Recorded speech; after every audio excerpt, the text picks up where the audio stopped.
피해 학생의 부모님이 아동학대로 경찰 조사를 받고 형사처벌까지 받게 되는 일들이 굉장히 많이 부모님들께서는 가지 마십시오.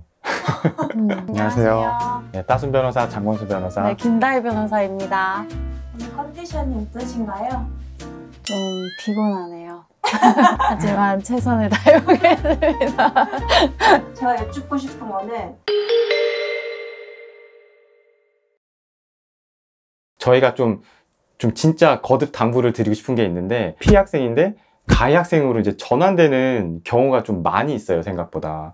그래서 오늘은 학교폭력 피해 학생들이 반대로 가해자가 되지 않으려면 해서는 안 되는 실수들을 좀 말씀드려 볼까 합니다. 학교폭력 피해를 당한 친구들이 좀 소극적이고 좀 말수가 적고 꼭 그런 학생만 있는 게 아니고, 특히 이제 여학생들 사이 중에서 저 아이가 같은 무리에서 어울리다가 뒷담화 하는 거를 알게 됐어요. 그 뒷담화를 당한 학생은 학교폭력의 피해 학생이 되는 건데, 그런 경우 중에 가장 많은 게 내 뒷담화 깐 걸 알게 됐어. 그러면은 이 학생은 이제 그 학생한테 가서 야, 우리 아빠 경찰이야. 경찰이야 말하는 데 진짜 많지 않아요? 맞아요. 우리 삼촌은 변호사고 맞아. 뭐, 우리 아빠는 경찰이야. 맞아. 야, 너 대학 다 갔어.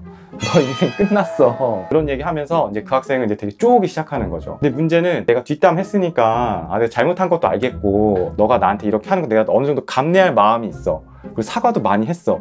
근데 그 피해자, 그러니까 뒷담을 당한 학생은 거기서 멈추지를 않는 거예요. 난 지금 학교폭력 피해자 아니야. 너는 학교폭력 가해자고. 너 이제 내가 너한테 하는 거 다 감내해야 될 건데, 너 형사 고소도 당할 거고 손해배상도 받아낼 거야. 이런 식으로 하면서 오히려 되게 위협적인 행동을 반대로 가하는 거죠. 그러니까 이 친구가 당한 피해도 분명히 있긴 하잖아요. 그거에서 사과를 받고 끝내고 아니면 그 부분에 대한 그냥 피해만을 판단받았어야 되는 부분인데, 어쨌든 위협적으로 이 친구에 대해서 불안을 조성하고 힘들게 하는 부분이기 때문에 오히려 자기가 이제 또 가해자가 되는 거거든요. 이런 행동 자체는. 이렇게 나아가는 학교폭력 피해자 입장에 있던 친구들이 굉장히 많고, 그래서 마폭을 당하고 쌍방의 지위에서 결국 판단받아야 되는 이런 사건들이 정말 많이 벌어지고 맞아요. 있거든요. 제가 네. 봤던 사건 중에서는 이런 것도 있었어요. 같은 여자 무리 속에서 이제 뒷담한 게 걸렸어요. 근데 그런 사실 되게 많잖아요, 여학생들.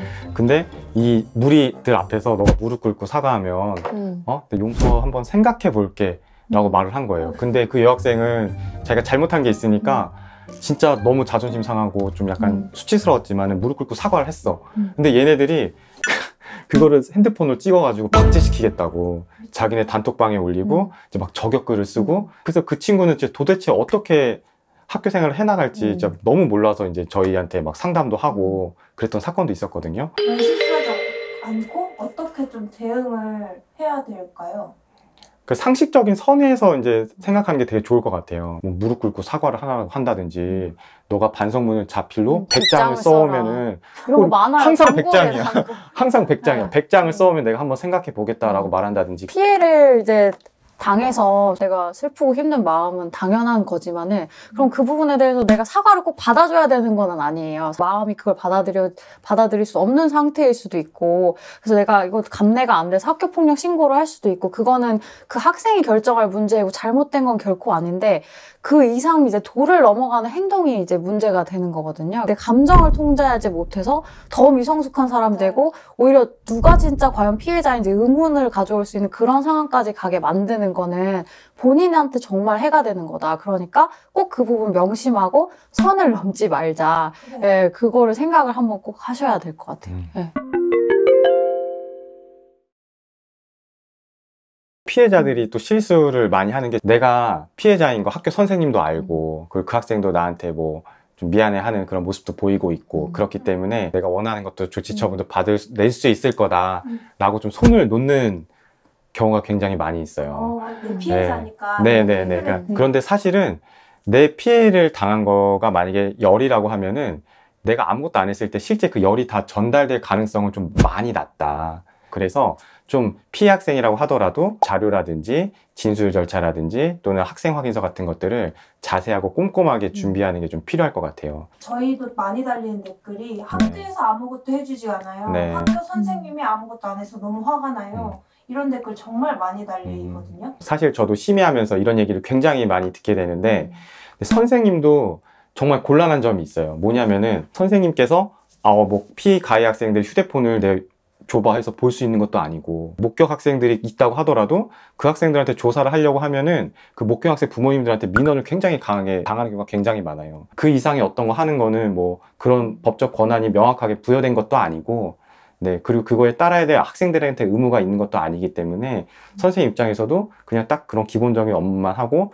마칠 수밖에 없는 현실적인 문제가 있는 거죠. 선생님이 당사자가 아니기 때문에 어떤 일이 있었는지 파악하실 수 없는 건 당연한 거잖아요. 그렇기 때문에 선생님한테 힘들다고 말했는데 됐겠지 이게 아니라 이런 사건이고, 그래서 내 피해가 지금 이만큼 중대하고 어떤 치료까지 받고 있고, 근데 이걸 본 친구는 누가 있고, 그래서 이 친구에 대한 조사만큼 꼭 해줬으면 좋겠다든지, 아니면 그때 그 장소에 CCTV가 있었는데 이걸 뭐 열람하고 싶다든지, 이런 구체적인 필요한 도움을 요청하는 거는 피해자 본인이 해야 되는 일이고 피해자들의 부모님께서 챙겨주셔야 하는 일인 거지, 학교가 손 놓고 있었는데 아무것도 해주지 않았다고 탓할 수 있는 부분은 결코 아니거든요.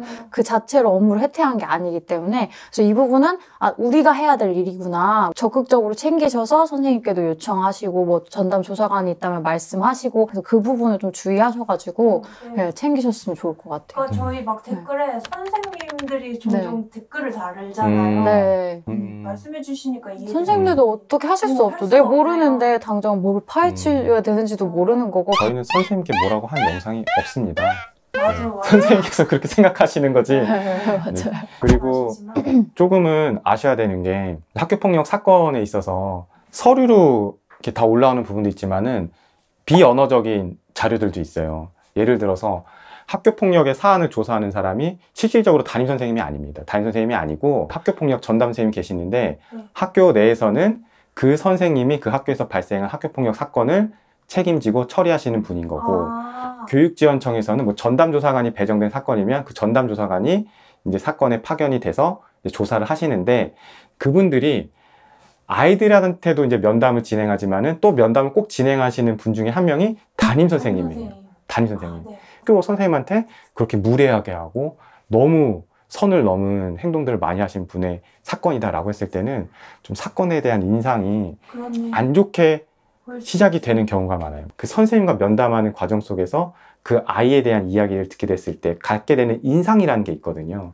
근데 여기는 부모가 문제다, 부모가 예민해서 일을 키운다, 이런 식으로 됐을 때는 우리 아이가 온전히 받은 피해를 온전히 구제받기가 좀 어려울 수도 있을 것 같아요. 네, 일단은 인상 자체도 어떻게 보이지 않는 부분에서 판단에 영향을 미칠 수 있으니까 좀 조심하시는 게 좋지 않을까 생각이 들어요.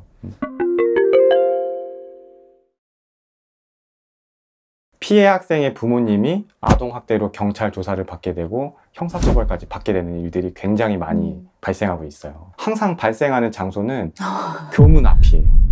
교문 앞에. 근데 그 부모님도 처음부터 그럴 목적을 가지고 가신 거는 아닐 수도 있다고 생각이 들어요. 한번 생각을 한번 해보세요. 우리 아이가 딸아이인데 남학생한테 머리랑 뺨을 맞았어요. 야! 왜 이렇게 할 것 같아? 쫓아가서. 아니, 깜짝 놀랐네. 지금 방금 너무 이해했어. 아니야, 나도 그랬을 것 같아. 그랬는데 우리 딸아이를 기다리고 있었다고 해. 교문 앞이야. 근데 애들이 이렇게 막 내려와. 근데 걔는 또 또래 무리 애들이랑 뭐 하고 끌렁끌렁 걸어와요. 웃으면서 즐거워 보여. 우리 딸은 위축돼 있고 막 매일 이렇게 울고 있는데 이제 걔가 올까 막 이렇게 총총총총 걸어와요. 근데 걔가 저기 보여. 야! 이게 안 나올 것 같아요? 저 같아도 나올 것 같아. 그냥 야가 아니. 나 아까 봤잖아. 진짜. 근데 여기서 멈출 수가 없어. 보통 못 멈추지. 이제 그냥 눌러버리는 거죠. 나의 처벌은 그때는 생각도 안 나는 거야. 생각 안 나지. 근데 아까 제가 말씀드릴 때 항상 발생하는 장소가 보통은 교문 앞이라고 그랬잖아요. 근데 교문 앞에는 어때요? 학교 시간이라서 애들이 엄청 많아요. 그 장면을 본 아이들이 한두 명이 아닌 거예요. 그러면은 그걸 본 애들이 야, 쟤 학폭 가해자래. 쟤 때렸었대. 그러면은 그 소식을 들은 그 아까 때린 그 남학생의 부모도 참을 수가 없는 거죠. 그러면은 그 부모를 아동학대로 고소하게 됩니다. 우리 딸의 피해를 막 얘기하고 피해에 대해서 보호를 받고 이렇게 해야 될 상황에 내가 형사 고소된 건에 대해서 어떻게든 잘 해결해 보려고 엎드려야 되고 이런 상황이 되기 때문에 맞아요. 전세도 역전되고 우리 딸에 대한 피해를 적극적으로 말하기도 좀 애매해지고 막 이런 좀 더 힘든 상황에 처하게 되시는 경우가 너무 많아서 정말 너무 안타깝게 생각이 되긴 하더라고요. 진짜 또 안타까운 게 아까 가해 학생, 남학생 부모가 형사 고소했을 때 어쨌든 그건 내가 잘못했다, 너무 과했다, 미안하다고 했을 때 그러면은 우리 아들에 대한 학교폭력 신고도 철회해달라. 거래라는 표현이 좀 적절할지 모르겠는데 퉁쳐지는 경우가 네. 굉장히 많아요. 부모님들께서는 학교 앞에 가지 마십시오. 내가 그럴 마음으로 간 게 아니라 하더라도 그 아이를 보게 되면은 이게 좀 주체하기 어려울 것 같아요. 그런 사건을 했었어요. 실제로 했었는데 주체할 수 없는 감정 때문에 좀 실수를 했다. 이런 식으로 아무리 변호를 해도 검사님도 알아요. 아유, 저 같았어도 10분 이해한다. 하지만 처분의 결과는 전과가 남는 형사처벌을 받게 그런 되니까. 사정이 있었다고 해서 그렇게 맞아. 윽박지르고 몰아붙이고 하는 게 또 맞아요. 정당화될 수는 없는 맞아요. 거기 때문에 그걸 보는 아이도 마음이 안 좋을 거잖아요. 맞아요. 내가 뭔가 좀 모자라서 우리 엄마 아빠가 이렇게 또 문제에 시달리는 생각을 할 수도 있고 그럴 수도 있겠네요. 그렇게 되는 자식을 보는 부모님 마음도 또 안 좋으실 거고 그래서 여러모로 말로가 안 좋다 맞아요. 보니까 맞아요. 그거 좀만 감정을 우리가 눌러보자. 이거는 꼭 명심하셔야겠다. 쉽지 않은 거는 저희도 너무 잘 아는데 절차대로 밟아 나가시는 거 그렇게 하시기를 진짜 권해드려요. 네. 피해 학생들이 절대 해서는 안 되는 실수에 대해서 저희가 좀 말씀을 드렸는데요. 모쪼록 좀 도움이 되셨기를 바라고 저희 채널에는 또 다른 도움되는 영상들도 많이 있으니까 함께 한번 시청해 주셨으면 감사하겠습니다. 구독과 좋아요 부탁드려요. 네.